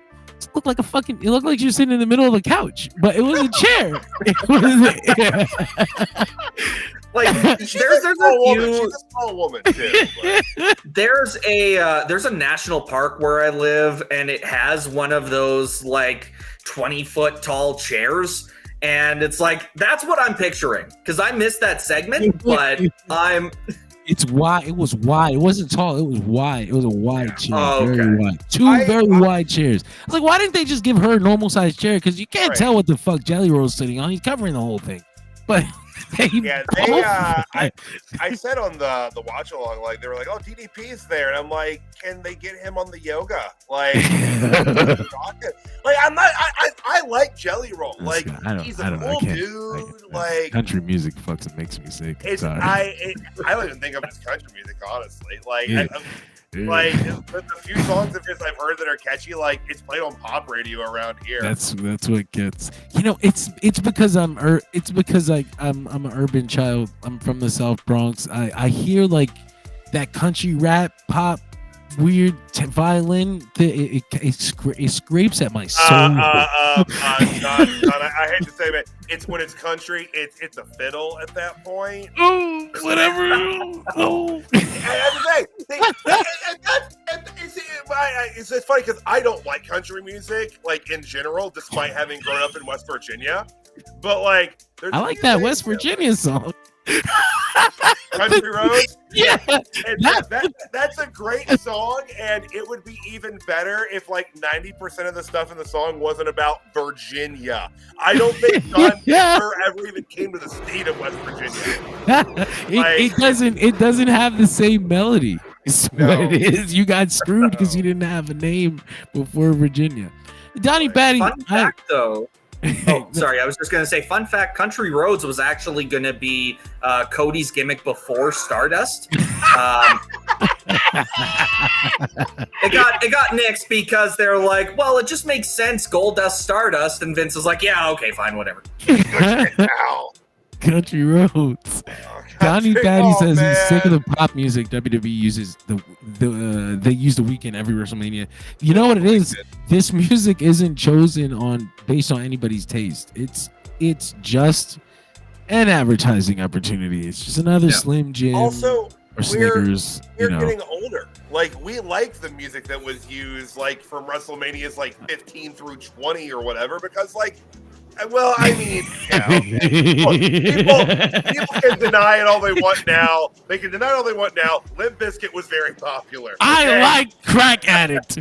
I thought that was the absurd. It was so absurd that I was watching WrestleMania 19 with my son, and they're like, ladies and gentlemen, Limp Bizkit to perform Crack Addict. And I'm like, this is absurd. This is fucking ridiculous. But they even back then. I remember in 2006 them using fucking Peter Gabriel. I like that song. I'm on my way. I'm making it. You know what it is? They used to have a special about like the best and worst WrestleMania themes. We need a DSR WrestleMania theme special. In the lead up for 41, let's do it. I wanted to say it. Even back then, though, these were also advertising opportunities because I remember No Way Out 2003. We heard the goddamn Evanescence song. It was like a premiere, though. It was like the first time you ever heard it. That Wake Me Up, song. I can't remember the name of it. But I remember that was like the first time anybody had heard that song. It was like on a WWE pay-per-view. So even back then, really, that's crazy. It's fun stuff. But yeah, Megastar of the Night, it's not going to be Jelly Roll. Actually, it's just going to be Gunther because he's my favorite wrestler in the damn company. He's such a not WWE thing. He's like a little cancer in the company. Like he's just in there, a tumor of actual wrestling. Can you think of a more positive thing than cancer? Like I can't think of another. I can't think of a positive thing that invades my you. Megastar of the Night is a cancer on this business. I can't think of there's a lot to unpack on positive things that could invade someone. It's like a great penetration experience. It's like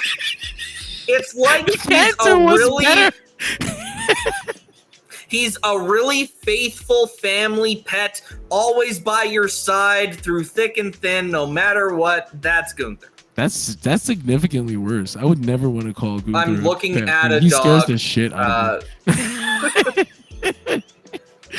me. No, he's legit. Like, he shouldn't exist. He even says it in his interviews. Like, I've changed nothing.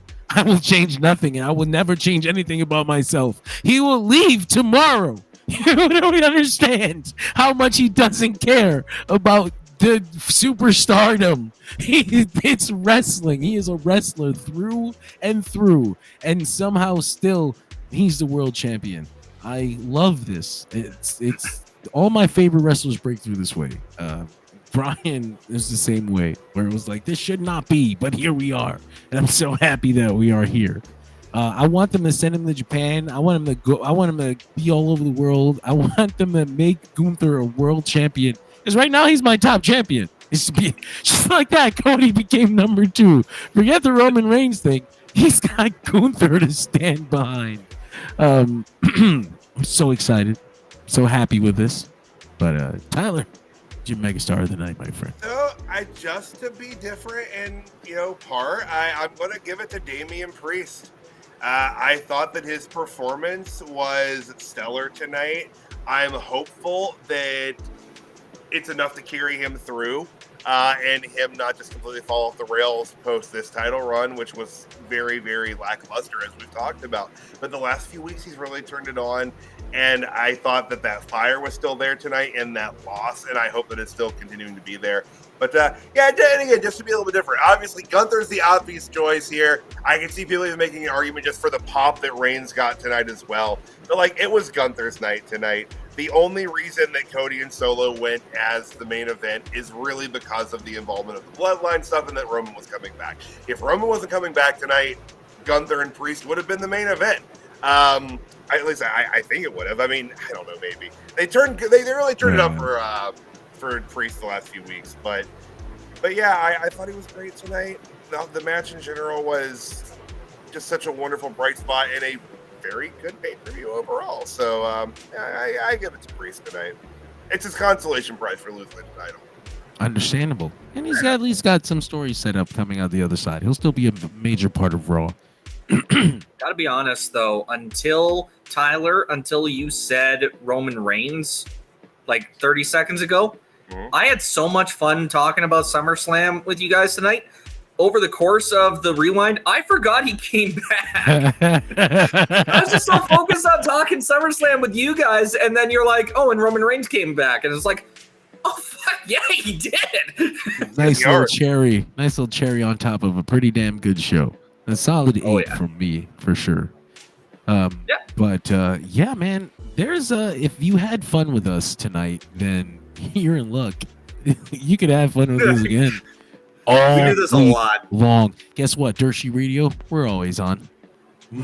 Tyler, you came up with that, right? I'm desperate to give someone credit for this. What, the you're in luck thing? We're always on. Someone said we're always on, and I'm like, we're gonna keep that. I want to put that on my I know t-shirt. I've said wrestling never stops, and neither does DSR. I've said some things like that, but I'm not sure if I said we're always on. But Gosh, we are. I'm gonna have to keep the credit until someone calls me out for it. Then I was gonna say, like, if you're just fine handing out credit, I'll take it. It's not mine, but I'll take it anyways.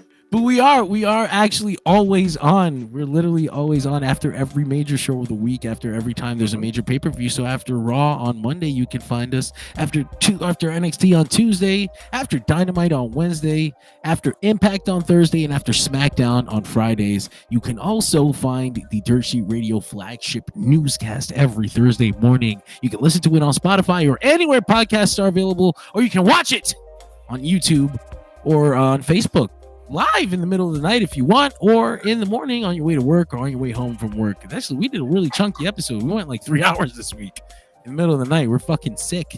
And then if you watch NXT Level Up, or if you don't watch NXT Level Up, Why don't you join my friends CJ and Tyler here for their NXT Level Up adventure every single Sunday? It's an excellent time. And as well, 3&T podcast on Sundays. They haven't sent me their logo yet. Someday they will. I said that the other day. I was like, I don't have. I said this morning. Actually, we were doing Level Up. I was like, I don't have a logo for them. They have I to think send. what you have to do is like because they Save it did from their Facebook? No, goddamn. they did their watch party and they were promoting it on their Facebook page. Like, just take that picture of the SummerSlam poster that they photoshopped their faces onto, and just start using that as the 3&T picture. That's gonna be the poster. Hell yeah. Yep. But yeah, no, catch us every single day of the week, basically. And if not, go on demand, watch some old episodes. They're fun. But shit, that was WWE SummerSlam. Essentially, I forgot to do some plugs, but to speed run them, comicbookclick.com, Dirt Sheet Radio. Make sure you catch the Major Issues podcast. Elfin Pod shows are available everywhere shows are available. The Code Case Project is on YouTube. Monk.com for all your aromatherapy. NordVPN if you want to hide your porn habits. And that's pretty much us, man. I'm going to take us home because it's late. It's Saturday, though. Ain't that late. You can sleep in tomorrow. We'll see you all, though. Thank you